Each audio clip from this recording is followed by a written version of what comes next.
Okay, let's unpack this. This deep dive is into a specific piece of source material you shared with us, a YouTube video transcript. It's a werewolf romance story titled An Orphaned Omega was forced to mate the ruthless Alpha King, but everything changed, arranged mate, written by Catherine Stewart. We're treating this text as our complete and factual source to explore this particular fictional world and the journey of its characters. Exactly. Our mission is to go deep into this story, pulling out the most important narrative beats, understanding the characters' motivations as presented in the text, and highlighting the surprising twists. Think of us as your guide, sort of navigating this dense text to give you the essential knowledge. And here's what we found particularly striking as we delved into the material. The core of this story, based on what the source tells us, seems to be a powerful exploration of deep trauma and, the utterly destructive nature of mistrust, and how an unexpected connection can incredibly bloom and even heal, even when everything starts with, forced circumstances and planned deceit. It really is a fascinating look at how past wounds can fundamentally dictate present actions, and how powerful instinct and raw emotion can clash head-on with carefully constructed defenses. Absolutely. So let's jump right in, following the path the source lays out. We're starting at the very beginning, with the events that shape one of our main characters. Let's explore the setup, betrayal, and forced union. And specifically, we're going to look at Kalin's traumatic origin story, the moment that seems to forge the ruthless Alpha King we meet later. The source paints a very specific, almost sensory scene here. Kalin is just a boy, 13 years old, described as feeling safe and comfortable. He's tucked away in a library alcove, surrounded by the familiar, comforting smells of his home, pine resin, hearth smoke, old parchment, the good stuff. And he hears the sound of his mother's light, melodic laughter drifting from his parents' solar. The text specifically notes the sound always made his chest feel warm. It's a picture of youthful innocence, security, just a normal day. Right, that feeling of utter peace and normalcy. But that tranquility is just shattered in an instant. The source describes an abrupt wrongness that slices through the quiet, not his mother's laugh, but a choked cry, a guard's cry maybe, followed by this suffocating silence. And then his father's voice, the Alpha's voice, usually a comforting rumble of authority, suddenly sharp and barking with alarm, "To me! Protect your queen." Yeah, and this is where the primal unease, the werewolf instinct, really kicks in for young Kalin. His wolf, barely settled since his first shifts, stirs with this deep animal dread. It's more than just a child's fear. It's a gut-level understanding that something is terribly, terribly wrong. The source says he scrambles out of the alcove, driven by a singular instinctual need: find mother, find father. He just has to get to them. He creeps to the library door, and this is where he overhears these guttural murmurs, alien sense, not his father's men, definitely not their pack. And then the chilling whisper that confirms his worst fears, a whisper meant to seal their fate. Quickly, the Luna first. His line dies tonight. Just brutal. Yeah, and the source is very clear about the source of this voice. It was familiar in its cadence, yet twisted, venomous. It belonged to Lord Vorlag. And here's where the text drives home the cruelty of the betrayal. Vorlag wasn't just some enemy. He was his father's cousin, Kalin's own combat tutor. The man who just praised him that morning. This moment, this recognition, is the shattering point. The word betrayal, the text tells us, was a physical blow to Kalin, stealing the air from his lungs. That layer of personal trust violated makes the betrayal even more potent, doesn't it? And Vorlag reveals himself fully.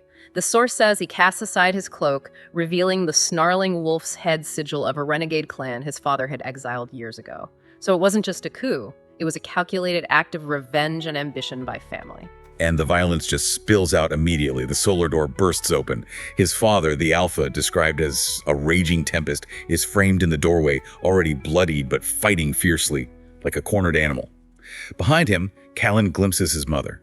The source notes her beautiful face is pale, her silver eyes wide with terror, but significantly, she's holding a small, sharp dagger. She wasn't just a victim, she was ready to defend herself, defend her family. The confrontation begins with his father's roar, described as pure, untamed fury. "Traitorous cur, you dare!" Vorlag's response, according to the source, is just cold, chilling ambition. The Blood Fang line has grown weak and needs a stronger hand. Mine, just ice cold.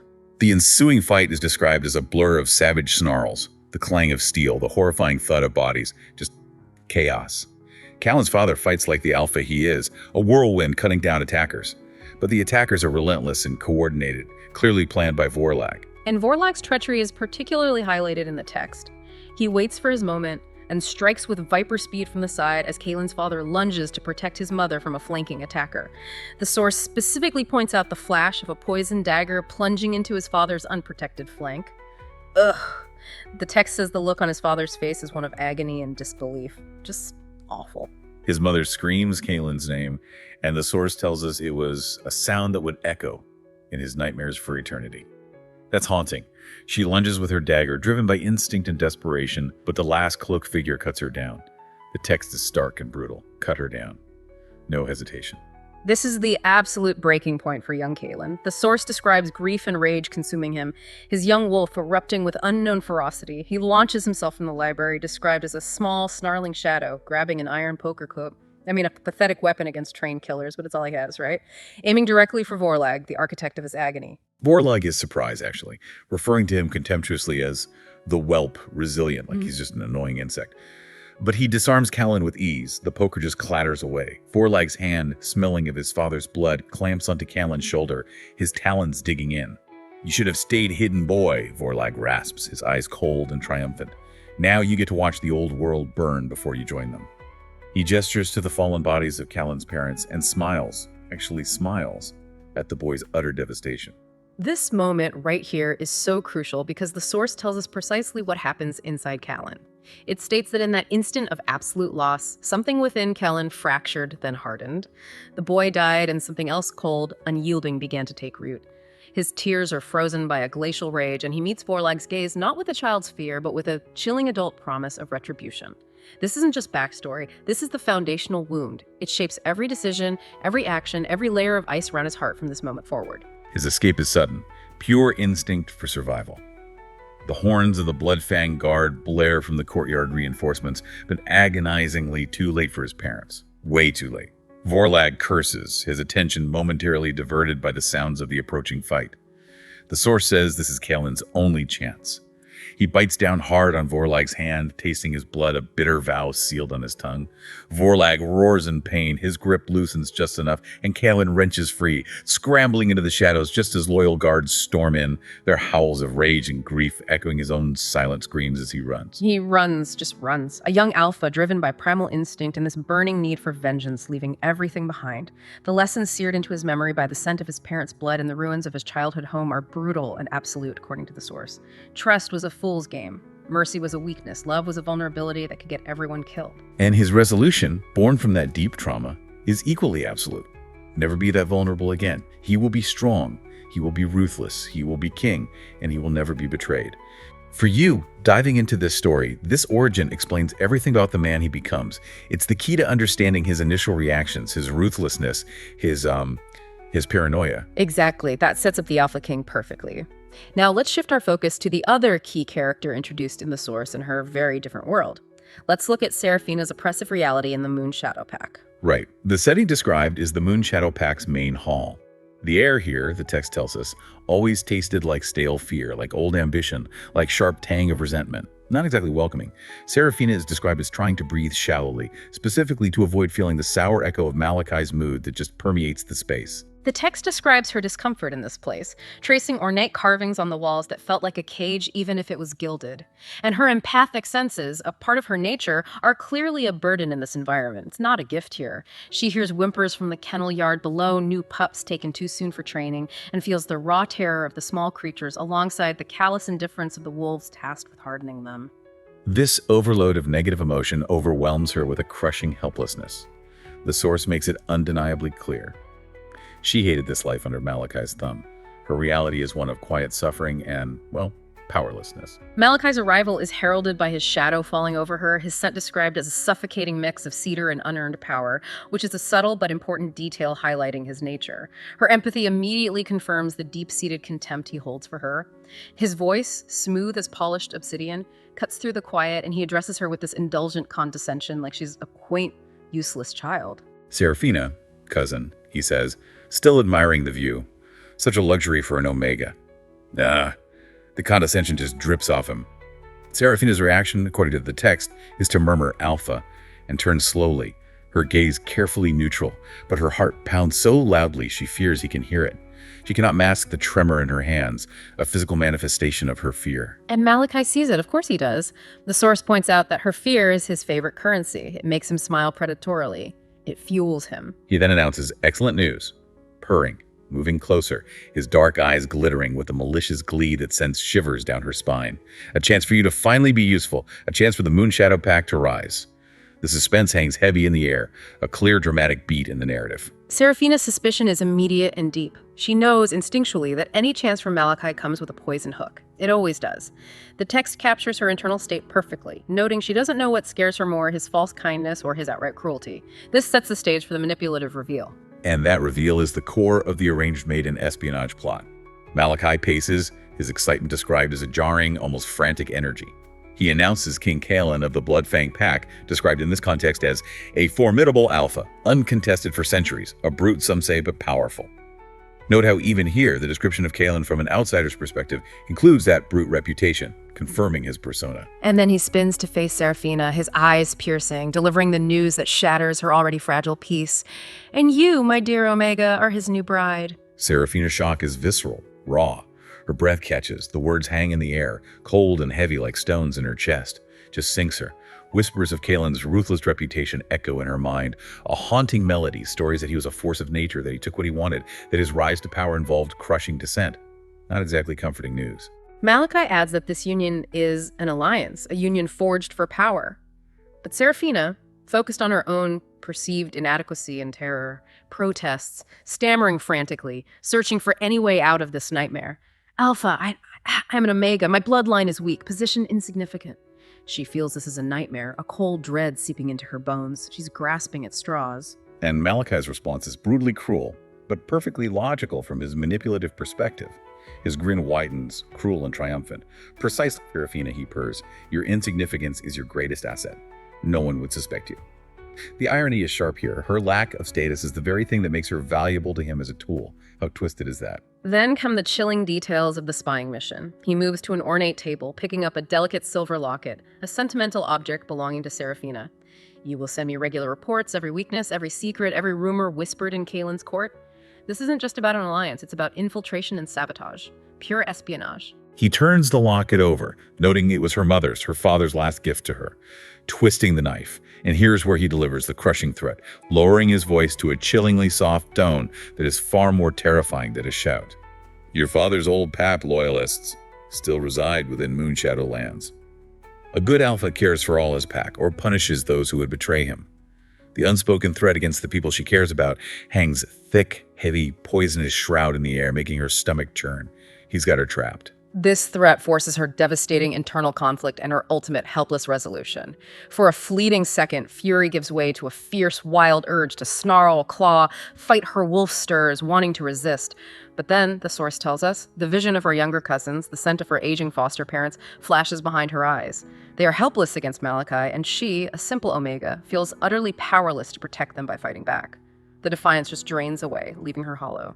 Her acceptance isn't voluntary. It's born of coercion, pure and simple. She swallows, and the source tells us it tastes of ash, like defeat. I understand, Alpha, her voice trembling, a flimsy curtain hiding her absolute terror. This is the point where she agrees to the deception to save her loved ones, sealing her own fate.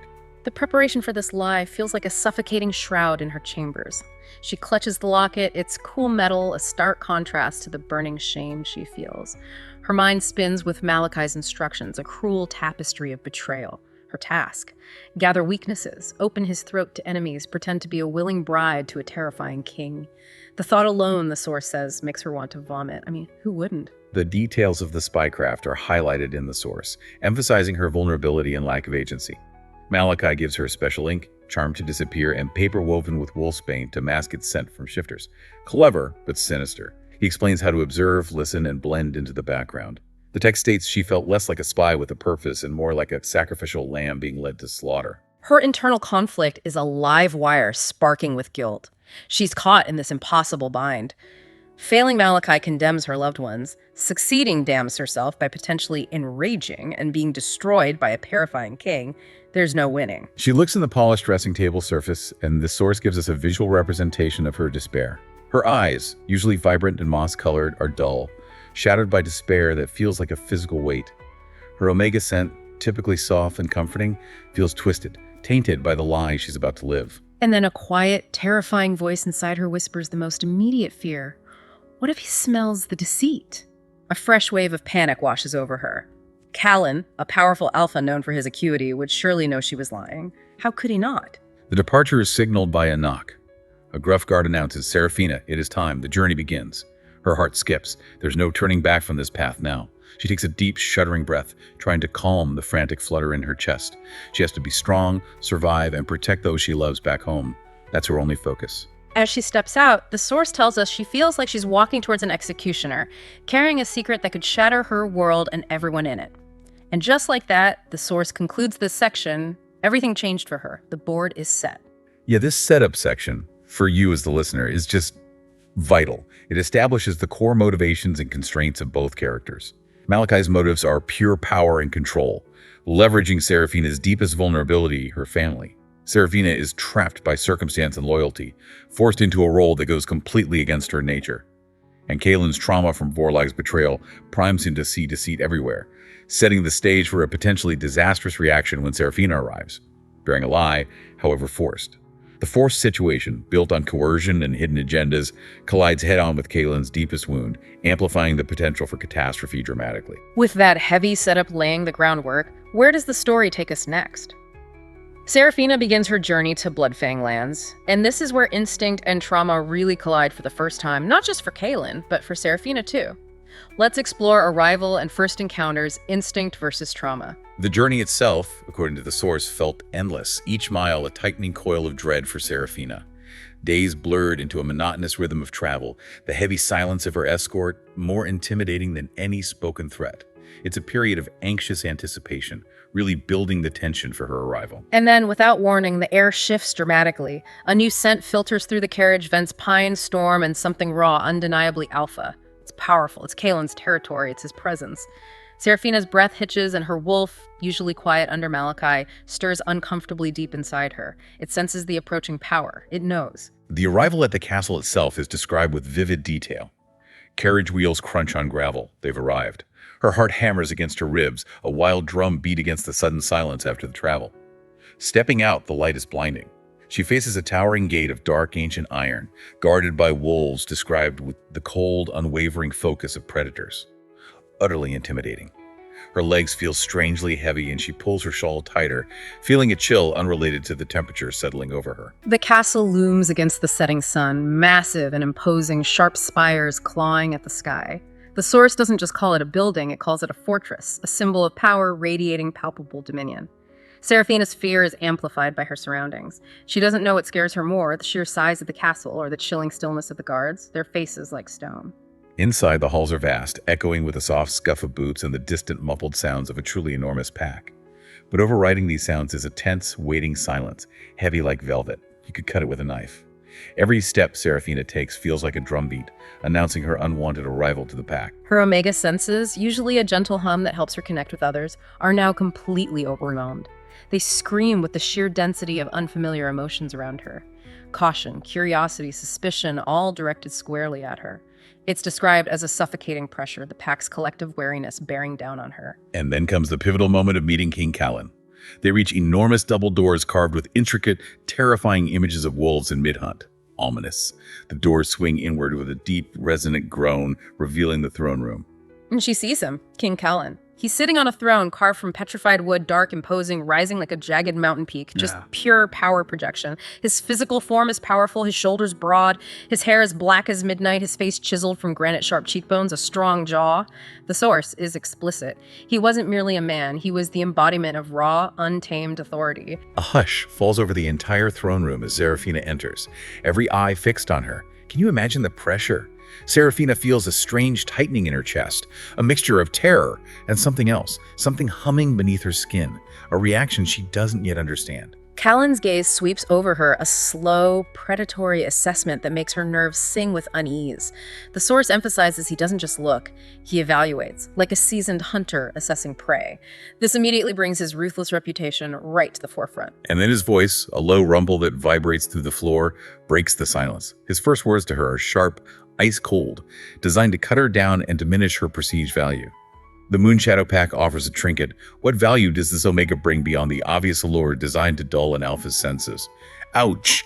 Just dismissive. But instead of crushing her, his words trigger something else.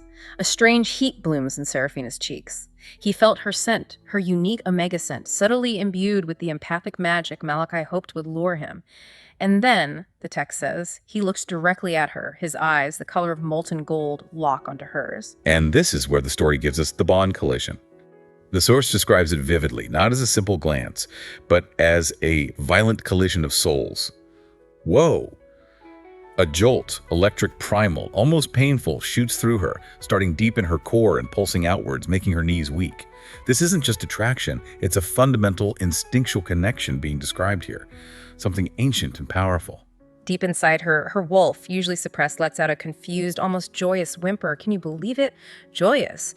The text says it felt like coming home and falling into a terrifying abyss all at once, a perfect description of the paradox of finding your mate in a situation of such extreme danger and mistrust. Simultaneously, Kalin's raw power, his dominant alpha scent, that heady mix of pine, storm, and something uniquely him makes her head spin.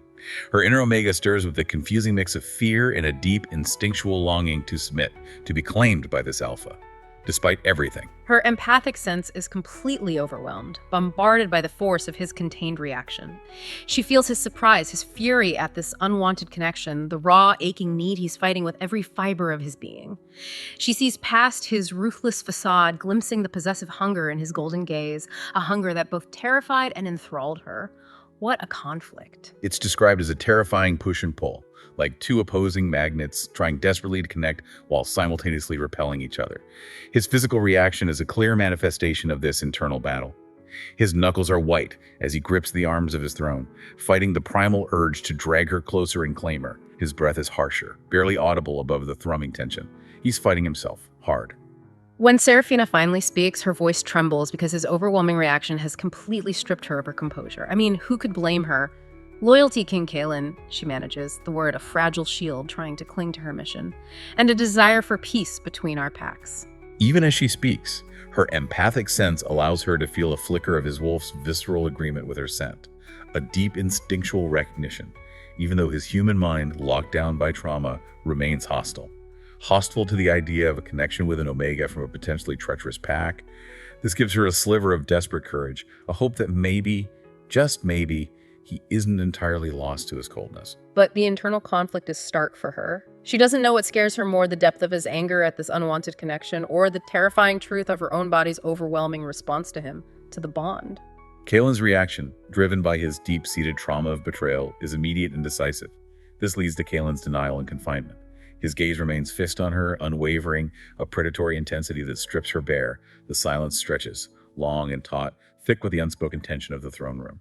His piercing golden eyes bore into her soul, searching for the lie he is so convinced she harbors, a lie that would confirm his deepest fears about trust and vulnerability. Saraphina swallows hard, her mouth suddenly dry under his intense scrutiny. Then Kalin lets out a low, almost guttural sound, a sound of supreme frustration and internal conflict, not unlike a growl, before finally breaking eye contact. He turns slightly, addressing one of his beta guards, distancing himself from the connection. Can't face it. The order comes, laced with a clear, predatory undertone. See that the Omega is accommodated. Her presence requires careful observation. His voice is rougher now. The encounter has visibly shaken him, pushing him back towards his hardened persona. She's to be quartered nearby for security reasons, he adds, framing it as security, not desire. He doesn't look at her as he speaks, dismissing her with a cold formality that stings more than any shout, a rejection of the bond he just felt. The beta, later named Alaric in the source, a large, stoic wolf, steps forward, his face impassive. Yes, Alpha. It's a gesture of unquestioning obedience, a stark reminder of Kalin's absolute authority, even when he's clearly fighting an internal battle. Saraphina is led away then, a gentle but firm pressure on her arm from the guards. She goes willingly, her legs still wobbly from the shock of the bond collision, her mind reeling from the intensity of the moment and Kalin's subsequent rejection. The air in the throne room still crackles behind them. Kalin's wolf, the source implies, is pacing restlessly within him, trying to convince his human mind that Saraphina's scent is merely a threat, something to be wary of, not the undeniable siren call of a mate. They walk through echoing corridors and stop before a heavy carved wooden door. It's not a dungeon cell, but it's clearly not freedom either. The beta opens it with a key. Saraphina steps inside. The room is described as spacious and beautifully furnished, plush rugs, a soft bed, rich fabrics, a small arched window overlooking an inner courtyard. Luxurious, yes, but the source makes it clear. It's still a prison, an opulent, gilded cage. It provides comfort, but restricts freedom entirely. She asks the beta, a small, almost desperate question. Will I be permitted to send word to my pack? Her voice is small, hinting at her continued commitment to her forced mission, even after the bond collision. Still thinking of her family. The beta's gaze is unreadable, reflecting Kalin's control. Your Alpha has been informed of your safe arrival, Omega. Further communication will be at King Kalin's discretion. He closes the door, the heavy thud echoing in the sudden silence. The click of the lock is disturbingly final, sealing her fate within these walls. Alone in her chambers, Saraphina feels the full weight of her gilded cage, the lingering echo of Kalin's scent in the air, and the terrifying thrum of the bond that pulses between them. It's not just a feeling, it's described as a phantom limb, an aching void that is intensely present despite Kalin's denial. The source tells us she knows his sleep will be haunted by this connection, and so will hers. He walks to the window, gazing out at the vast, unfamiliar territory of the Blood Fang lands. She understands then that she is a prisoner of two conflicting forces, her mission for Malachi and a primal connection to Kalin that she cannot deny even if he can. She hugs herself, a shiver running through her. The source ends the section by saying, "A new storm is brewing, one far more dangerous than any Malachi could conjure. This one is born of destiny and denial, and she is standing right in its eye." Wow. For you, following this story, this immediate, undeniable bond presents a massive challenge to Saraphina's mission. It immediately throws her forced lie into conflict with a very real, instinctual truth felt at the deepest level of her being. Kalin's initial reaction here vividly reveals the depth of his trauma. He immediately interprets the powerful connection, the vulnerability it represents, as a threat, something to be denied and controlled at all costs, rather than embraced. The bond is manifesting so powerfully because the source presents it as a core fundamental aspect of their world, a recognition between true mates that transcends circumstance or logical reasoning, cutting through all the deception. The gilded cage is a perfect symbol of Saraphina's precarious situation. She has the superficial trappings of status as a potential Luna, but is fundamentally powerless, confined, and under intense scrutiny, unable to act freely on either her mission or her burgeoning instincts related to the bond. Which sets the stage perfectly for life in the castle and the growing connection, despite denial. The source describes the initial weeks following Saraphina's confinement as an agonizing blur. She moves through the castle like a ghost, her heart a lead weight, trapped by the impossible situation. Her luxurious chambers feel more like an ornate cage, a gilded prison that perhaps showcases her status to others while serving as her opulent holding cell. The sense of being watched, according to the source, is constant and oppressive. Every shadow seems to hold a pair of watchful eyes. Every soft whisper from the corridor feels like a question aimed directly at her, assessing her loyalty, her intentions. No privacy. Her spying attempts for Malachi are described as futile, clumsy, and half-hearted dances with danger. She tries to listen in the great hall, her ears straining, but her heart pounds a frantic rhythm of fear.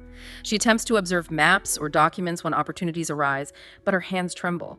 The text makes it clear her heart isn't truly in the mission. She's just going through the motions out of obligation and fear for her family. Meanwhile, her empathic sense, usually a tool for connection, is a constant, overwhelming thrum of unfamiliar emotions from the Blood Fang Pack. She feels the rigid loyalty of the warriors, their deep respect for Kalin, but beneath it all, a simmering suspicion directed at her, the outsider, the Moonshadow Omega. It's a suffocating pressure, the weight of the pack's collective distrust. But the most overwhelming presence in the castle, a constant throbbing pulse beneath her skin due to the bond, is Kalin himself.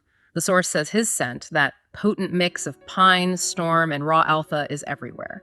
It clings to the furs on the furniture, seeps into the ancient stones of the castle walls, and, most disturbingly, permeates her own clothing, leaving a faint, intoxicating trace that is a constant reminder of their connection. He's unavoidable. And through the bond, she feels his torment, clear as day. His wolf is agitated, restless, pacing within him, demanding its mate. His human mind, however, fiercely fights this instinct because his distrust runs deeper than any primal urge, rooted in that foundational trauma. He's constantly trying to track her movements, even from afar, because her presence is a constant torment, a challenge to his control and his resolve. She catches glimpses of him throughout the castle, a flicker of his shadow in a distant archway, the low rumble of his voice carrying from the war room where he holds court, the sudden intensity of his gaze from across a crowded dining hall during formal meals. Each glimpse is a jolt, a reminder of the powerful, conflicted alpha she's bound to. This simmering tension, the push and pull of the bond and their conscious efforts to deny it, builds to an unexpected encounter in the library. One afternoon, Saraphina is walking down a less used corridor towards the library. ostensibly seeking ancient texts, potentially useful for Malachi's mission. But the source tells us her mind spins with excuses because her heart isn't truly in the mission. She's lost in thought, distracted by her internal turmoil, and doesn't hear him until it's too late. Bam. Kalin rounds the corner and his presence hits her like a sudden, chilling wall of power. Saraphina freezes dead in her tracks, her breath catching in her throat. The space between them instantly burns with unspoken energy. His eyes, molten gold, lock onto hers across the distance. Oh boy. The air thickens, becomes heavy, charged, electric. The narrative tells us time seems to stand still in that corridor as the force of their connection asserts itself. It just takes over. Her omega scent, reacting instinctually to his sudden close proximity, flares, sweetening with unwitting allure. His nostrils flare in response. He takes a sharp, deep breath, inhaling her scent, absorbing her essence. A low growl rises in his throat, primal and possessive, a sound his human mind tries desperately to suppress. She feels the intense, almost painful hunger in him. Mine, the text says, roared silently in the space between them, a possessive claim from his wolf. He takes a step forward, then another, drawn by the invisible thread of the bond. Saraphina's heart pounds so loudly she thinks he must hear it across the corridor. Her body moves almost involuntarily, driven by pure instinct because a deep, confusing longing pulls her towards him, even as her conscious mind screams to flee from the danger he represents. He reaches for her then, his large hand brushing her arm as they meet in the middle of the corridor. Fire blooms beneath her skin, just a fleeting touch, yet it sends a jolt, a dizzying shockwave through her entire being, confirming the power of their physical connection. Zap. But just as quickly, his trauma and denial assert control. He recoils, snatching his hand back as if burned by the touch. His jaw tightens, his expression instantly becoming a mask of cold fury once more. But Saraphina feels the roaring storm beneath the surface through their bond, the raw desire warring with his profound mistrust. The source highlights his internal struggle. He hates it. He hates his overwhelming reaction to her, and in that moment, he hates her for making him feel it, for challenging his carefully constructed defenses. Seraphina's realization in this moment is stark and terrifying. She doesn't know what scares her more is his anger at the bond or the terrifying truth of her own body's overwhelming instinctual response to him. This intense physical encounter escalates the tension further, leading directly to the private study interrogation. The summons arrives draped in forced politeness, delivered by a silent guard, but it feels to Saraphina like a royal decree for execution. Her palms grow sweaty as she approaches the heavy oak door to his private study. She knows this is coming. He is testing her, pushing to find the lie he is certain exists. She feels Kalin's mood even before she enters the room. A cold, sharp edge of suspicion, tinged with a deep, unsettling current of agitation. His wolf is restless, unsettled, and his continued denial of their bond is causing him profound discomfort, which bleeds into his aura. He's not handling this well. The room itself is described as imposing, lined with dark wood, heavy books, and maps. Kalin sits behind a massive desk, his posture rigid, radiating authority and tension. Sunlight streams through a tall window, illuminating dancing dust motes, but doing little to lighten the oppressive atmosphere. He doesn't offer her a seat, he simply stares, his molten gold eyes burning into her, silently demanding that she break and reveal her secrets. Saraphina, he begins, his voice a low, controlled rumble that fills the silence, demanding her attention. Tell me about your pack, about Malachi. What is it you truly seek here? He leans forward, his gaze intensifying, clearly probing for inconsistencies. Do not give me empty platitudes, he warns, his voice sharp. I have little patience for deceit. His words are precise, each one a calculated strike designed to trip her up. The text states he is a master at this kind of psychological interrogation. He knows what he's doing. Saraphina knows she must perform the lie she agreed to. She straightens her spine, willing herself not to tremble, trying to project a composure she doesn't feel. She recites the lie Malachi gave her, feeling it like sandpaper on her tongue. My alpha seeks a stronger alliance, peace. I am merely a vessel for that intention. She tries desperately to keep her voice steady, even though her heart pounds a frantic rhythm against her ribs. Kalin scoffs, a harsh, disbelieving sound that dismisses her words. A vessel. He rises from his desk, his towering form making her feel small and vulnerable. He slowly circles the desk, his movements fluid and predatory, increasing her unease. His scent is stronger now in the smaller space, wrapping around her like a suffocating blanket of dominance and underlying desire. His accusation deepens as he stops directly in front of her, his eyes reading over her in a possessive assessment that makes her stomach clench. He lowers his voice to a venomous whisper, a barbed hook designed to elicit a reaction. You Moonshadow Omegas are known for your subtlety, your ability to slip under an alpha's guard. Then the cutting question. What makes you different, Seraphina? What makes you less a snake in the grass than the rest? It's a direct challenge to her character, implying her very nature is deceitful, harsh. And this is the critical moment where Seraphina gets a glimpse of Kalin's trauma. She recoils not just from his harsh words, but from a sudden, overwhelming wave of emotion that hits her through their empathic bond. It's a searing flash of betrayal, deep, raw, and agonizing. She sees it clear as day, not with her physical eyes, but with her soul, a fleeting, devastating image. A young Kalin standing over two fallen figures, blood staining the ground, while a trusted face watches him with cold indifference. Oh my God. The truth behind his ruthlessness is revealed to her in that instant. His parents were murdered by someone he trusted, by family. The memory is laced with profound pain, with a deep-seated paranoia that screams, vulnerability is death. This is his deepest wound. This is why he sees deceit everywhere, why he projects it onto her. For you, this explains the driving force behind his entire persona. It all clicks into place. A pang of unwilling sympathy shoots through Seraphina despite her own fear and predicament. She understands now that his ruthlessness is a shield, his mistrust a deep, painful scar. Her response is born from this unexpected understanding, a partial truth that resonates on a deeper level. I am loyal to my pack, Alpha, she says, her voice softer than intended because she feels his immense pain. I would never betray those I care for. It's a double meaning, a lie for Malachi, but the honest truth of her heart's loyalty. For a split second, Kalin's expression flickers something akin to confusion. Perhaps a grudging curiosity or recognition in response to her genuine emotion felt through the bond. He senses the truth in her words, the sincerity of her core loyalty, even if his trauma-hardened mind can't fully process it. But then the mask snaps back into place, his jaw tightens. He turns away sharply because his past trauma is screaming at him, telling him not to believe, that believing makes you vulnerable, and vulnerability leads to destruction. He can't let it in. The story then gives us a moment of tenderness and its rupture. Later that day, a small, unexpected incident provides a momentary glimpse behind Kalin's icy facade. Seraphina is in the castle's gardens, ostensibly admiring the night-blooming jasmine as she is permitted to do, but truly trying to find a quiet corner away from the oppressive watchfulness, a moment of peace. She hears a faint whimpering from a hidden alcove near a crumbling fountain. Her empathic senses flare. She feels pure, unadulterated distress, a genuine, innocent suffering. She follows the sound, drawn by instinct. What she finds is a small, three-legged wolf cub trapped beneath a fallen stone gargoyle. It's crying, its tiny whimpers filled with pain and terror. Poor thing. Before she can move to help, a powerful shadow falls over her. Kalin. The source says he seems to materialize from the dense foliage, his presence an immediate jolt of electricity, of primal power. His golden eyes narrow on the trapped cub. And here, his scent shifts subtly, from sharp vigilance to something softer, a flicker of genuine concern.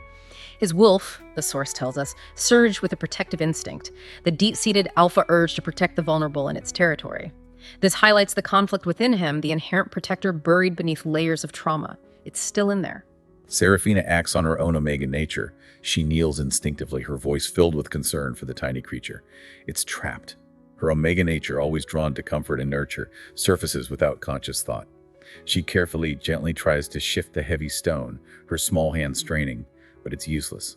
The stone is far too heavy for her. Kalin moves then, drawn by the scene. He doesn't say a word. His large, powerful hands grasp the gargoyle with seemingly effortless strength. He lifts it slowly, carefully, releasing the whimpering cub. He doesn't look at Seraphina. His gaze is fixed on the injured pup, his alpha focus singular on the task of rescue. The cub, trembling but sensing safety, hobbles towards him, sniffing his boots before nudging its head against his leg. Oh. And Carolyn's hand, a hand so capable of crushing, reaches out and rests hesitantly, gently, on the cub's small head. Seraphina watches him, utterly captivated by this unexpected glimpse. His face, usually a mask of stone, softens ever so slightly, a flicker of tenderness, almost imperceptible. This, the text suggests, isn't the ruthless king. This is something else, someone else, a tiny crack in his armor, a moment where the protector overrides the traumatized alpha. It will recover, he says, his voice lower, rougher than usual, perhaps softer from emotion. He still doesn't look at her, but she feels the shift in the air, a subtle easing of his rigid posture, a subtle change in his scent, less storm and coldness, more earth and warmth. A beat later, he rises and finally looks at her. His golden eyes are still intense, but a question seems to linger within them. The source captures Seraphina's reaction perfectly. Her heart flutters with a dangerous spark of hope. In that moment, she wonders, could he see her, the woman, not just the spy he suspects? Right. Could this be a turning point? But the fragile moment, the potential for connection, is instantly shattered. A messenger wolf appears silently beside them, handing Kalin a small, tightly rolled scroll. Timing, right? Kalin's scent instantly sharpens, turning cold, hard, the shield snapping back into place. He reads the message, his jaw tightens with renewed tension. His eyes, when they briefly meet hers across the short distance, are once again distant, filled with the impenetrable suspicion she has come to expect. The brief moment of connection is gone like a fleeting dream. Poof! The message is from Malachi. "Alak," he says flatly, his voice now a low growl. The brief tenderness completely vanished. He demands an update, significant information. Kalin crumples the scroll in his hand, his gaze filled with a cold fury directed at Malachi, but extending to Saraphina as the messenger. He grows impatient. He looks at Saraphina, his voice a low growl of command and renewed accusation. "Your pack leader Omega seems to believe I am a fool. You will provide him with nothing." He walks away then, leaving Saraphina standing alone in the jasmine-scented night. The subtle fragrance is now tainted with the bitter tang of renewed fear, back to square one, or worse. Her hope, so fragile after the glimpse of his true nature, is crushed beneath the immense pressure Malachi's demand represents.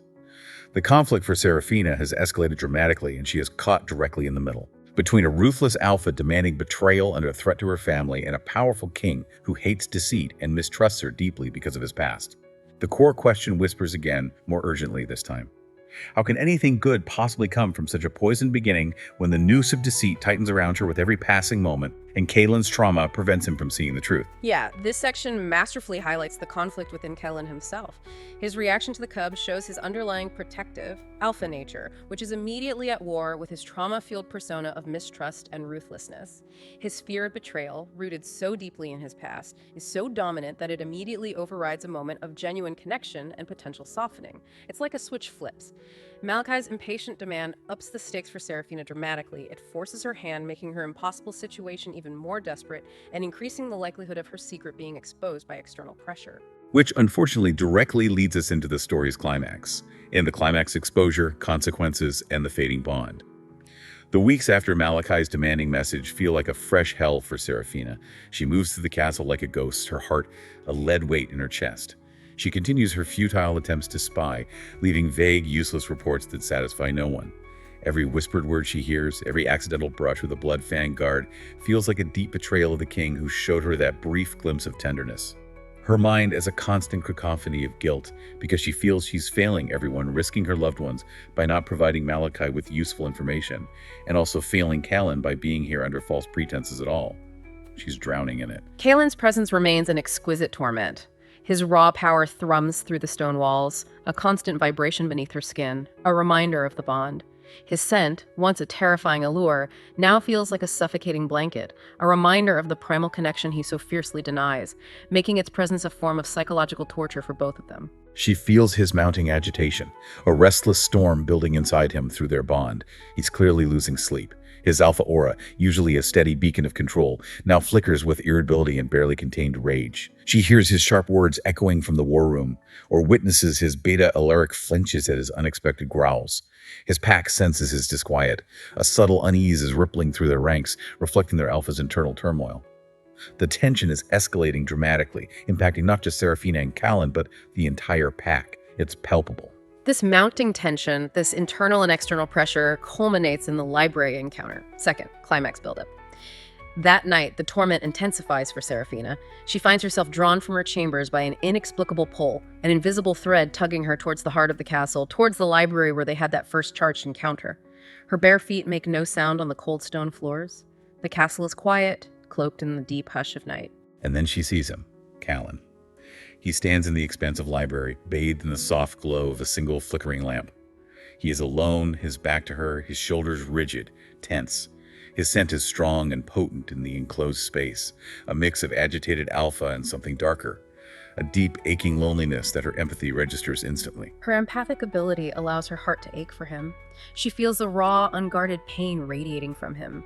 She realizes through their connection that he is plagued by nightmares, dreams of her, of the claiming, of the mating his wolf craves but his mind denies. She feels his frustration, his body aching, fueling his resolve to prove she means nothing, to suppress the bond's pull. He turns then, his eyes rimmed with fatigue widen as he sees her standing there, drawn to him. The air thickens instantly, charged with the undeniable force of their connection. His gaze drops to her mouth, lingers for a split second, then snaps back up to her eyes, fighting the pull. His nostrils flare because her scent, pure and unbidden in the quiet of the night, fills his senses, a torment he cannot escape. His breath catches. Omega. he rasps, his voice rough, laced with a raw hunger that makes her entire body thrum in response. He takes a step towards her, and then another, drawn by the invisible thread. "Why are you here?" he growls, the sound vibrating through her, yet his golden eyes are fixed on her lips, a battle raging in his gaze. His hand, as if pulled by an unseen string, rises, reaching for her face. Fire blooms beneath her skin at the anticipation. Just the potential for touch is an electric current. He is so close now. She can feel the heat radiating from him, smell the storm in his fur, taste the need in the air between them. He leans in, his gaze burning into hers, searching, battling. "You are poison," he whispers, his voice a low, fierce murmur, the words a reflection of his own internal pain and mistrust, not her truth. A lie. His fingers tangle in her hair, pulling her head back gently, exposing her throat, a primal gesture of both dominance and potential claiming. Her breath catches. The space between them burns with unresolved tension. Her chest aches. His lips are a hair's breadth from hers, his breath hot and ragged, fanning her face. Her vision swims, lost in the intensity of the near moment. It's almost not happening. And then, the interruption that slices through the tension.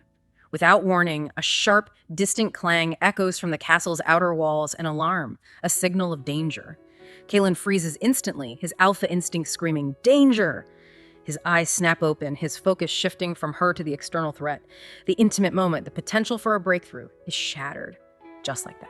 Kalin's shift in this moment is abrupt and complete, a demonstration of how quickly his alpha duty and ingrained hypervigilance override everything else. He tears his hand from her hair, his face instantly becoming a mask of cold fury once more. The raw desire, the vulnerability glimpsed a second before, vanishes as quickly as it had appeared. The dismissal is harsh, final, and laced with the venom of renewed suspicion. "Get out," he snarls, his voice sharp as a whip. "Back to your quarters now." He glares at her, his golden eyes blazing with a renewed coldness, a coldness that cuts deeper than any touch, any blow. The incident on the walls is irrelevant in this context. The text implies the true event. The danger for Kalin was the moment of near connection, the moment he nearly succumbed to the bond he was fighting so hard to deny. The next day brings the formal council and Malachi's arrival. The atmosphere in the Great Hall feels charged, electric with anticipation. Kalin is called a formal council of neighboring alphas and pack leaders to discuss border disputes, a demonstration of his power and the pack's strength. Saraphina is there, as expected, seated among the less significant guests, a silent observer in her gilded cage, a representation of the supposed alliance. She hates these gatherings. Every glance feels like a judgment. Every whispered word she overhears seems like a secret accusation aimed at her. But today, an unexpected guest is announced, shattering the formal proceedings. Alpha Malachi of the Moonshadow Pack. Saraphina's blood runs cold. She thinks he wouldn't dare, knowing his manipulative nature, but oh, he dares. But then he strides into the hall, a slick, self-satisfied smirk on his face, confirming her fears. His scent, described as a cloying sweetness masking malicious intent, immediately assaults Saraphina's heightened senses. He moves with unsettling grace, his eyes sweeping the room until they land on her, a chilling triumph gleaming within them, signaling her impending doom. He's enjoying this. He makes a show of bowing low to Kalin, his voice oozing false deference, playing the part of the respectful ally. Kalin rumbles back, his voice even, controlled, but Saraphina feels the subtle tension in his posture through their bond, the slight clench of his jaw. He is wary. The text states plainly, no alpha trusted Malachi. They all knew what he was. And then Malachi delivers the killing blow. His announcement carries easily through the vast hall, designed for maximum impact. "I bring news and a solemn warning regarding the gift I bestowed upon your noble house." He pauses for dramatic effect, his gaze deliberately, dramatically sweeping to Saraphina. Her breath hitches, her heart hammers against her ribs, a frantic, desperate rhythm of dawning horror. This is it. This is it, the exposure. "My cousin Saraphina here," he continues, his tone dripping with false regret and faux disappointment, "is not quite the innocent Omega she appears. Nor was she sent for alliance, noble king." He frames her as inherently deceitful, leveraging prejudices against Omegas, using her status against her. A collective gasp ripples through the hall as the implications sink in for the other packs. Seraphina's world tilts, her vision swims. She tries desperately to stand, to protest, but her legs feel like lead. "Malachi, no," she whispers, her voice a desperate plea swallowed by the sudden roar of shock and anger in the room. But he ignores her completely, his eyes fixed on Kalin, pouring venom into his words, carefully constructing his narrative of betrayal. She is a spy king, Kalin. A lowly Omega will always be a lowly Omega. Her nature is to deceive. She was sent to discover your weaknesses, to open your throat to your enemies, to leave your pack vulnerable. He twists her identity, her status as an Omega, into proof of inherent deceit. It's pure character assassination. He presents the proof, pulling a small folded piece of paper from his tunic, one of Saraphina's earlier vague reports, twisted to look like detailed strategic information. Here, proof of her treachery, her own hand. He hurls it onto the floor before Kalin's throne, an act of calculated disrespect, throwing Kalin's supposed trinket back at him. This leads directly to Kalin's reaction and the shattered bond. Kalin freezes on his throne, his eyes glacial and full of terrible resolve, fixed on Saraphina. The public humiliation, the confirmation of his deepest fear is laid bare for everyone to see. Saraphina feels the sickening wrench of the bond, a physical repulsion emanating from Kalin alongside the emotional devastation of his betrayal being confirmed in such a public, brutal way. The scent that once drew him now feels tainted and disgusting in his perception because his wolf howls in rage and pain within him, feeling utterly betrayed by its own instincts for choosing her. Kalin's face, usually so controlled, contorts with a mixture of raw fury and profound personal devastation. It's the look of a man whose deepest, most terrifying fears, the ones born in that library alcove, have just been confirmed in the most humiliating way possible. His past trauma of betrayal, the bloody memory of his parents' murder by a trusted family member, surges to the forefront, twisting her supposed actions into a monstrous personal affront far beyond mere pack politics. It's a personal now. Deeply personal. She feels the terrifying surge of his cold fury, directed not just at the spy who infiltrated his home, but at the mate who had shattered his already broken trust, the one his instincts had foolishly reached for. The core question, echoing Saraphina's earlier thoughts, screams in his mind. How can this be real amidst such deception? Trust is dead, deceit destroyed everything, confirming his long-held, trauma-induced belief. Silence falls over the great hall, deafening and agonizing, broken only by Malachi's smug, triumphant breathing, savoring his victory. All eyes are on Kalin, waiting to see how the ruthless Alpha King will respond to this ultimate betrayal. This moment is the climax of the story's central conflict. Malachi's public betrayal masterfully capitalizes on Kalin's known weakness, his profound fear of betrayal rooted in childhood trauma. By making it public and involving Saraphina, he ensures maximum damage to Kalin's authority and psyche. Kalin's reaction is so extreme because it's not just about the spying. It's the fact that his mate, the one his deepest instincts gravitated towards and briefly showed vulnerability to, was involved in the deception. This triggers his deepest, most painful wound, completely overriding any flicker of reason or her desperate truth. The description of the bond shattering emphasizes its importance in their world. Its agony highlights that this connection is not just emotional, but a fundamental, instinctual aspect of their very being, the deliberate severing of which is intensely painful and damaging, leading to the consequences that follow. And because of that intense pain and trauma, lashing out is Kalin's immediate response. We move into the unforgiving sentence. Kalin finally speaks, his eyes glacial and full of terrible resolve, fixed on Saraphina across the hall. His rage isn't a loud roar, it's a cold, quiet storm brewing in the depths of his golden gaze, far more terrifying in its control. He doesn't shout, doesn't lunge across the hall, he simply stares, his gaze filled with a profound sense of personal betrayal that cuts deeper than any blade Saraphina could wield. Saraphina, his voice is a low, chilling rumble that reaches every corner of the hall, cold as the deepest winter. It demands attention, absolute silence. Did you write this? He gestures with a dismissive flick of his hand towards the scrawl on the floor, presenting the evidence. Saraphina's confession is desperate, raw, tearing from her throat, despite her terror and the hopelessness of the situation. Her voice trembles, but she tries to explain the coercion. Alpha King Kalin, I was forced. Malachi, he threatened my family, my cousins. He would have hurt them. Her pleas are desperate, raw, full of genuine fear and the truth of her impossible bind. She feels his pain, his suspicion, but also the raw, unyielding core of his trauma, his inability to look past the surface of the betrayal, to see the forced hand behind it. He just can't see it. But Kalin is too consumed by his wound. He scoffs, a harsh, disbelieving sound that echoes like a crack in her soul, and dismisses her explanation entirely. Threatened? He takes a slow, deliberate step down from his throne, his alpha presence radiating an oppressive aura of icy fury that chills the air. With every step he takes towards her, Saraphina feels the bond between them shrivel, a sickening wrench in her core, a physical repulsion emanating from him, alongside the emotional devastation of his rejection. It's physically painful for her. And so you chose to betray my pack, to open my defenses, to offer my people to the whims of a snake like Malachi. His voice is low, yet each word is a hammer blow, laced with the venom of his deep, ancient wound, his childhood trauma. It distorts her words, her desperate truth, into meaningless excuses in his mind. He sees only the pattern of betrayal Vorlag, and now her.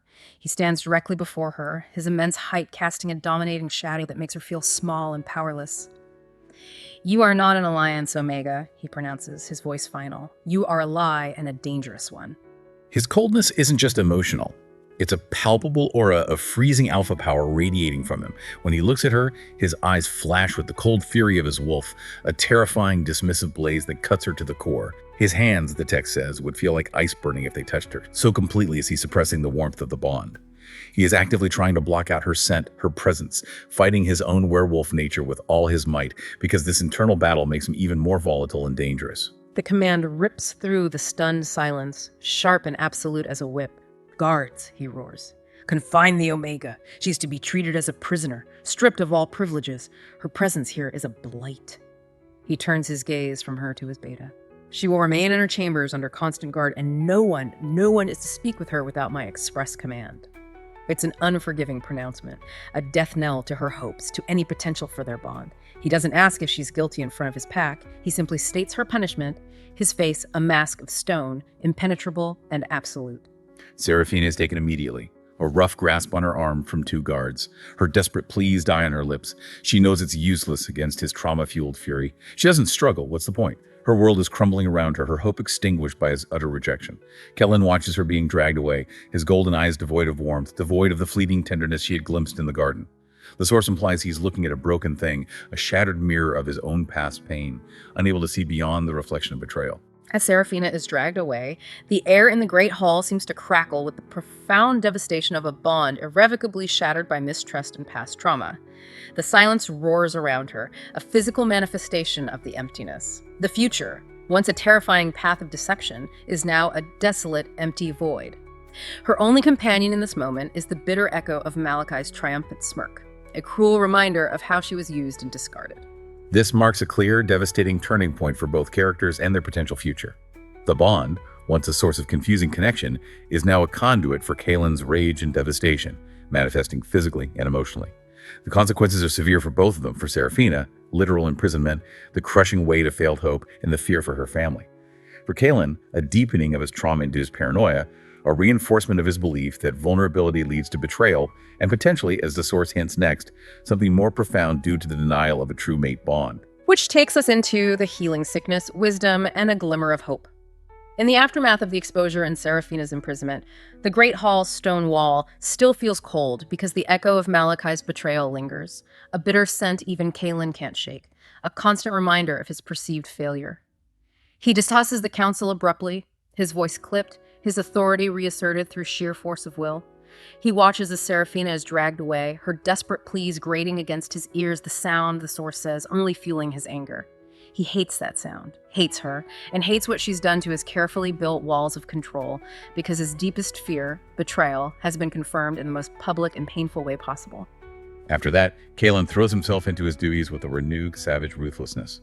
He barks orders, his patience thinner than paper. He scrutinizes every guard, every report, every whisper, seeing spies in every shadow now, his paranoia consuming him. His sleep, already fractured since Seraphina's arrival and the unsettling presence of the bond, vanishes almost entirely. Nightmares plague him, vivid, erotic dreams of her, her scent clinging to his skin, her soft touch beneath him, the impossible, joyous surge of their bond reaching its potential. He wakes in a cold sweat, his body aching with a desperate, infuriating desire for the mate he just rejected because his wolf howls in rage and pain within him, feeling utterly betrayed by its own instincts, tormented by the deliberate severing. It's a vicious cycle of desire, denial, and agony. Seraphina's presence, confined but undeniably there within his territory, is a constant agonizing hum beneath his skin, a physical manifestation of the severed bond. He actively tries to block out her scent because it's a phantom limb, an insistent ache in his very soul. He tries to ignore the subtle shift in the castle's aura, a growing unease among the pack, but his empathic bond to her, a silent, tormenting tether that refuses to be fully broken, tells him she is in despair. Her pain is a dull, constant throb in his own chest. This unwelcome feeling, this physical and emotional agony only fuels his fury. He slams a fist on his desk, telling himself it's merely the irritation of a strong alpha sensing weakness, sensing a blight on his pack. But deep down, the source implies he knows the truth. It's the agony of a severed bond, the unnatural separation from his true mate. Alaric, his loyal beta, approaches him one evening, voice cautious, sensing his alpha's deterioration. "Alpha, your temper has been frayed. The pack feels your disquiet." He voices the pack's concern, mirroring the subtle unease Saraphina felt earlier. Kalin, however, is deep in denial. He glares at Alaric. "My disquiet is my own, Alaric. See to your duties." His growl is unconscious, a manifestation of the frustration boiling over within him. The source tells us he's punishing himself, and in doing so, he's hurting his pack, all because of her, because of the bond he rejected. His control over his shift, usually absolute for a powerful alpha, feels tenuous at times under the strain. His own pack members start to notice his heightened aggression, the unpredictable nature of his temper. His past trauma of being unable to prevent his parents' murder makes him lash out more. He's seeing threats everywhere because that trauma warps his perception, making him erratic and dangerous, haunted by his past and his choices. This denial and internal conflict leads to physical and spiritual sickness. Kalin's condition worsens significantly. A relentless, gnawing emptiness spreads through him from the severed bond. He forces himself to train harder, to push his body until his muscles scream, seeking physical exhaustion as a distraction. But physical exhaustion brings no peace because his mind still replays images of Saraphina's desperate face, the scent of his sweet, innocent mate haunting his every breath, even when he tries to bury it beneath the sharp tang of his own anger and the metallic scent of blood from training. His alpha powers, usually a roaring fire within him, the source of his strength and dominion, begin to flicker, feeling dim, almost sickly. The denial of his true mate, the deliberate severing of their bond, is like a poison coursing through his veins, affecting his very essence as an alpha. One night, he wakes with a gasp, drenched in sweat, his heart hammering like a trapped bird. The nightmare is vivid, tormenting. Seraphina smiling, her face alight with laughter, reaching for him, then turning to ash in his arms as Malachi's mocking laughter echoes around him. It perfectly captures his fears losing her, being betrayed, Malachi's triumph. Horrible. What follows is a dry, racking cough that tears at his throat, a physical symptom of his spiritual sickness. He stumbles from his bed, his legs unsteady. He feels weak, truly weak for the first time in centuries, not just tired, but fundamentally diminished. His wolf, his powerful, proud wolf, is a tormented beast within him, sick with the denial of its mate. It whines, a low, constant lament that only he can hear, a sound of deep suffering and protest against his actions. It makes him even more irritable, makes him lash out, makes him question his very sanity. His isolation grows as his condition worsens. He dismisses Alaric and other concerned pack members, pushing everyone away because he's afraid they'll see the cracks in his armor, the raw, bleeding wound that is his soul from the broken bond. He's constantly on edge, his control over his shift feeling tenuous, standing on a dangerous precipice between man and out-of-control wolf. In this state of physical and spiritual deterioration, the source tells us he remembers remembering the lore. An ancient story the elders used to tell about an alpha who, in his grief after losing his intended, denied his fated mate when she appeared. His pack withered, his lands became barren, his power faded until he was merely a shadow of his former self, his wolf howling in lonely despair. He had dismissed it as a mere cautionary tale, a legend for pups. Now it feels like a terrifying prophecy unfolding before his eyes. Was this his fate? Was his rage, his fear of betrayal truly blinding him to the truth? He clutches his head because the throbbing in his temples is relentless, a physical manifestation of his internal turmoil. His alpha powers are dimming, his wolf is growing sick, his reign is faltering. The signs the lore warned about are manifesting right in front of him. This leads to the critical moment where the elders intervene. Kalin sits on his throne, a shadow of his former self. The weight of the crown feels heavier than usual. His head aches, his body feels cold and weak. He watches his elders approach, their faces etched with a quiet, unwavering resolve that always makes him uneasy. These are wolves who have seen centuries come and go, who advised his father, who hold the ancient wisdom of their kind, a wisdom that sometimes feels like a challenge to his absolute authority, but is rooted in the survival of the pack. Elder Lyra begins, her voice calm yet firm, like the deep roots of an ancient tree, speaking with the authority of tradition and concern.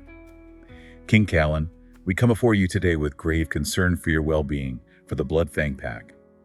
Her gaze is steady, unwavering. She speaks not as a subordinate, but as a guardian of the pack's soul, holding him accountable. Kalin's jaw tightens defensively. My well-being is not for discussion, Elder. My decisions are my own. His voice is rough, a low growl rumbling in his chest. He is defensive, cornered by their truth. The Omega is a traitor. Her deceit was laid bare. He clings to the justification for his actions, the only thing he has left. Elder Theron, a massive ancient wolf, corrects him gently but firmly, stating the truth his denial ignores. A traitor, yes, he acknowledges, but a fated mate. His voice is deep, resonant, seeming to vibrate through Kalin's very bones, reaching the sick wolf within him. An alpha whose wolf is at war with his heart cannot lead Kalin. He identifies the root of Kalin's sickness, the internal conflict caused by denying his mate. The bond cries out, Elder Theron continues, reiterating the central truth. We hear it, the pack feels it. He pauses, his gaze piercing, driving the point home. Heal it. or you both, and perhaps the pack will wither." His words are a direct blow to Kalin's pride, hinting at weakness, at a king failing his people not through external threat, but internal sickness caused by his own choices. A bond is broken. Kalin snarls in denial, slamming his fist on the arm of his throne, insisting it was shattered by her lies, by Malachi's treachery, by the external betrayal.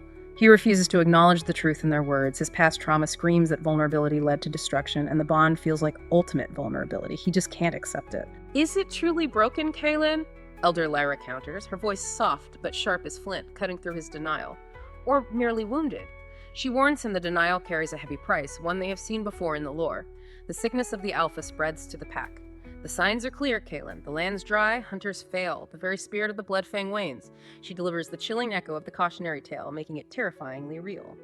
"Your recent decisions, Alpha, they are not of a clear mind. They are of a king consumed by a pain he refuses to acknowledge." That's a direct hit. Kalin falls silent then. His defense is finally starting to crack under the weight of their truth and the evidence of his own deterioration. He looks away, his jaw clenched so tight he feels his teeth might crack. He wants to lash out, to reject them, but their loyalty and genuine worry in the truth of his sickness gnaw at him. He sees the concern in their ancient eyes, eyes that have seen the consequences of such denial. A tiny seed of doubt, cold and terrifying, takes root in his heart. It's a terrifying thought that he, the ruthless Alpha King, the one who prided himself on his control and judgment, could be so profoundly, tragically wrong. He is trapped between his deeply ingrained trauma and the undeniable truth of their wisdom and his own suffering. He looks at the empty space beside his throne, a hollow ache where his mate should have been, a physical reminder of the void in his life and his reign. His reign and his very soul, the source makes clear, depended on what he did next. The pressure is immense. For you, following this story, Kalin's physical and psychological deterioration vividly illustrates the consequences of denying a true mate bond in this world. It's presented not just as emotional pain, but a tangible sickness that diminishes the Alpha's power and begins to affect the pack and the lands themselves. The Elder's intervention represents both the weight of ancient law regarding the mate bond and the pack's collective well-being. They are forced to step in when the Alpha's personal pain and denial threaten the entire community's survival. The cautionary tale resonates deeply because Kalin is living it. His rage and fear, born of trauma, are indeed blinding him, leading to the very consequences the lore warned against. The path to healing, if one exists, clearly requires Kalin to confront the truth of his bond and his trauma, to acknowledge the wound rather than deny it, and to listen to the wisdom of his pack. He has to choose. And so, we arrive at the story's resolution, redemption, and resolution truth, reconnection, and a new beginning. The source describes Kalin's low point. He feels truly lost, diminished by his sickness. His wolf is silent, his heart aches with the emptiness of the broken bond. The elders arrive and find him broken in his throne room, a shadow of the king he once was. Elder Lyra's gaze is firm. Alpha, whose wolf is at war, cannot lead Kalin. Elder Theron adds the heavy truth, echoing the lore. The bond cries out, "Heal it or the pack will wither." Their words, reminding him of ancient prophecy and his own decline, are a heavy, undeniable truth he can no longer ignore. And because of that, because the truth of his sickness aligns with the Elder's wisdom and the ancient lore, a tiny spark ignites within him. Maybe his pain is blinding him. What if they were right all along? Was his rage truly destroying him and his pack? He looks at the empty space beside his throne, the physical representation of what he's lost, and this time his soul answers, driven by the wolf's deep ache and the fear for his people. Just like that, the source says, he makes a decision. He will hear her. He has to know the truth, truly know it. He owes himself and her that much. Saraphina is brought to him from her confinement. The source describes her as looking fragile, worn down by despair. Her scent, a mix of despair and raw honesty, fills the room, a stark contrast to the deception that brought her here. He forces himself to listen, to put aside his trauma-fueled assumptions. This is Saraphina's confession and Kalin's realization. Malachi threatened my family, she whispers, her voice trembling but steady with the truth. She confesses everything, her forced mission, the crushing guilt she felt, her growing inability to betray him, especially after glimpsing the good within him. She speaks of her fear for her loved ones, the impossible choice she was given. Her empathic sincerity is palpable. She isn't just reciting facts, she's conveying the emotional truth of her experience. Kalin feels it through their bond, now wounded but still present. He feels her truth, the genuine pain and profound fear in her eyes. Fear not of him now, but of Malachi and the consequences for her family. His own heart, closed off for so long, aches in response. He listens. He truly listens, perhaps for the first time since his parents died. What follows is a profound shift inside him. As he listens, as he feels her truth through the bond, his wolf stirs, no longer howling in pain and rage, but stirring with recognition and acceptance. He feels Seraphina's undeniable draw, not as a torment or a threat, but as a magnetic pull. The bond, once wounded and seemingly broken, tingles, it pulses, it begins to mend. He looks at her, his golden eyes no longer burning with suspicion, but searching, truly seeing her for the first time. "Your family?" he asks, focusing on the core of her coercion. And in that moment, listening to her truth, feeling the bond resonate with honesty, Kalin is convinced. Malachi, not Saraphina, is the true Viper. He was the one who manipulated, who threatened family, who sought to sow discord. He would pay for his treachery. And Kalin understands, with a clarity that cuts through his trauma, that he must protect Saraphina. She is no longer a spy. She is his mate. The truth, finally heard and accepted, resonates with his wolf and begins to break through the formidable wall of his trauma-induced mistrust. Finally. With this understanding, the story moves into united against Malachi. They move swiftly, their purpose aligned. Kalin questions her about Malachi's weaknesses, leveraging her forced observation. Her information is precise, born of careful, albeit reluctant, spying. Together, they begin to form a plan to counter Malachi's schemes and rescue her family. This time, the text says, they work together, a true partnership forming from the ashes of mistrust. His alpha instincts, sharpened by the threat to his mate and his pack, align with her knowledge and her empathy. Taking action, Kalin, no longer crippled by sickness or doubt, sends a harsh ultimatum to Malachi, turning the tables. Meanwhile, he gathers his best warriors, their loyalty reaffirmed by their alpha's renewed focus and the presence of their Luna. Shadows dance between them as they prepare for conflict. Their wolves sense each other, a unified force. They will rescue Seraphina's family from Malachi's control. They will expose Malachi's crimes to the wider world. Kalin's resolve hardens, not with cold fury, but with a fierce, protective determination. Their bond, fragile but growing stronger with every shared secret and plan, is now a weapon, a source of unified strength. It is their path forward, together. The tension breaks, replaced by a focused resolve. He feels it clear as day his reign and his mate depend on this. The battle and its aftermath. The source describes the battle with Malachi as brutal, the clash between Kalin's righteous fury and Malachi's desperate cunning. Kalin moves like a storm on the battlefield, his fury a tangible force, fueled by his past pain and his present need to protect his mate. Malachi is cunning, yes, but Seraphina's knowledge of his habits and weaknesses, her quick thinking even in the chaos, prove vital tactical advantages. They fight as one, their wolves and human minds working in concert. It's a true partnership in action. Malachi's betrayal and manipulation are fully exposed to his own pack and any remaining allies during the conflict. His screams of rage echo as Kalin delivers justice, ensuring he pays for his crimes against Saraphina, her family, and the stability of the packs. Finally, Malachi falls. The immediate threat is gone. Good riddance. After the battle, with the threat neutralized, Kalin turns to Saraphina, his heart pounding not with fear or rage, but with overwhelming emotion. He sees her, bruised from the ordeal but defiant, standing tall beside him. "I was blind," he rasps, his voice thick with emotion, with regret. The layers of trauma and denial fall away completely. "Forgive my foolishness, forgive my fear, I love you." His apology is raw, honest, vulnerable, everything the boy in the library was afraid to be. He pulls her close then, finally embracing the truth of their connection. Her scent, sweet and pure and now freely given, surrounds him, grounding him. Her wolf, sensing the acceptance, presses forward within her. Their lips meet, the kiss is desperate, consuming, sealing their emotional commitment. He claims her in the ancient way, biting her neck, a moment of pain, yes, but overwhelmingly of ecstasy and deep primal completion. The bond, once wounded, is sealed, made unbreakable. His soul answers hers, wolf recognizing wolf, human choosing human. Just like that, the source concludes everything changed truly and irrevocably this time.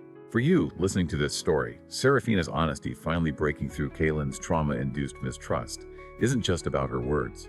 It's coupled with the undeniable truth of the bond felt by both of them, and reinforced by the elder's wisdom. When he chooses to listen, truly listen with his heart and his wolf, the emotional truth of her situation aligns with the instinctual pull, forcing him to see beyond his fear and the narrative of betrayal he was trapped in. The shift from seeing her as a spy to seeing her as his true mate reveals the profound power of truth and vulnerability. It shows that acknowledging reality, even painful reality and past trauma, is the essential first step towards healing and reclaiming a true connection. Their combined effort against Malachi signifies their strength as a pair. They are stronger together, their individual abilities, Kalin's alpha power, Seraphina's knowledge, empathy, and resilience, complementing and enhancing each other. The act of claiming solidifies the emotional and physical bond, marking the definitive turning point where denial is replaced by full acceptance and unity, healing the wounds that threaten to destroy them both. Which brings us to the story's concluding phase. The new beginning, unity, healing, and legacy. The immediate aftermath of the battle and the claiming is a blur of activity and change. Malachi's pack, once under his cruel, manipulative thumb, is now leaderless and looks to Saraphina, the Omega, who is a victim of his tyranny, for guidance. The source tells us she shows them compassion, leveraging her empathy to lead them towards healing and integration rather than further suffering. She steps up. Meanwhile, Kalin, healed by the acceptance of his mate and the mending of his bond, presents Saraphina to his Blood Fang Pack as their true Luna. Her empathic aura, amplified by their mating and her genuine connection to the displaced Moonshadow wolves, soothes their past unease and suspicion towards her. They cheer. They accept her not just as their Luna, but as the one who healed their Alpha. He holds her hand then, standing before their united people, his heart full for the first time in centuries. They stand together, facing their combined pack, their scents completely intermingled, a symbol of their unity. The world feels different to Kalin, brighter, filled with promise instead of shattered. His wolf is settled, powerful, and content for the first time since he was a boy in that library alcove. Peace. Saraphina, too, feels cherished, protected, and empowered by their bond and her acceptance. They have survived. They have healed not just themselves, but their packs. Their bond is no longer a source of conflict, but a tangible force of unity and strength. Kalin rules with wisdom and compassion, guided by Saraphina's empathy and insight. Saraphina stands by his side, not just as queen, but as equal partner, his beloved mate. Her empathic abilities, once a burden, are now a boon. She senses threats before they fully form. She soothes pack tensions. She brings a unique strength and perspective to the Blood Fang leadership. They're a team. Their combined rule ushers in an unprecedented era of peace and prosperity for the unified Blood Fang and former Moonshadow packs. The lands flourish, the wolves thrive under leaders whose bond is a source of strength, not sickness. This fulfills the fulfillment of prophecy. Kalin watches her one afternoon, perhaps in the gardens where they had that brief, poignant encounter, teaching the young pups. Her laughter is a melody he feared he would never hear again. He remembers his past torment, the lonely despair. Now his heart is full, overflowing with love and contentment. Their love story becomes a legend whispered among the packs, a testament to enduring power. Their bond, once shattered by betrayal and denial, heals not just two individuals, but two packs, fulfilling ancient prophecy about the strength of a true mate bond. As if the world that was once narrow and dark due to his trauma expands, Kalin smiles a genuine, open smile his pack hasn't seen before, a smile that reflects the healing within his soul. The source tells us Kalin, his reign and his heart are complete, made whole by the acceptance of his mate and the power of their healed bond. The epilogue summary brings the story to a close, looking back on their legacy. Years later, the Blood Fang lands flourish under King Kalin and Queen Saraphina. Their bond, once shattered by betrayal and nearly destroyed by denial, became a beacon of hope for all packs, a symbol of forgiveness and unity. Their love story, etched into the very soul of the forest they protect, is a testament to forgiveness, to overcoming trauma, and to the unbreakable power of a true mate bond that is embraced. Kalin, forever changed by his journey, ruled with justice, wisdom, and an open heart, never forgetting the lessons of his past, but no longer controlled by them. Saraphina, strong and cherished, saw her family thrive under their unified reign, her courage having saved them all. Their future is bright, built on a foundation of honesty and love. Their love, well, it's a legacy. So what does this all mean for you, having taken this deep dive into Catherine Stewart's story?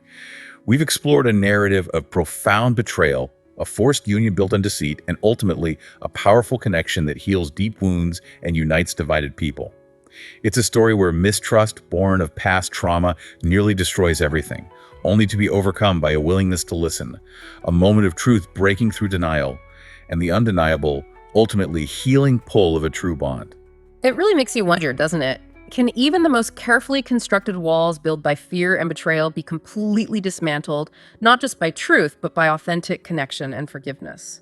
And what happens when the future you planned, the defenses you erected against the world, are completely overridden, not by external force, but by destiny and the undeniable truth of your own heart, or, in this case, the truth of your wolf? That's definitely something for you to mull over until our next deep dive.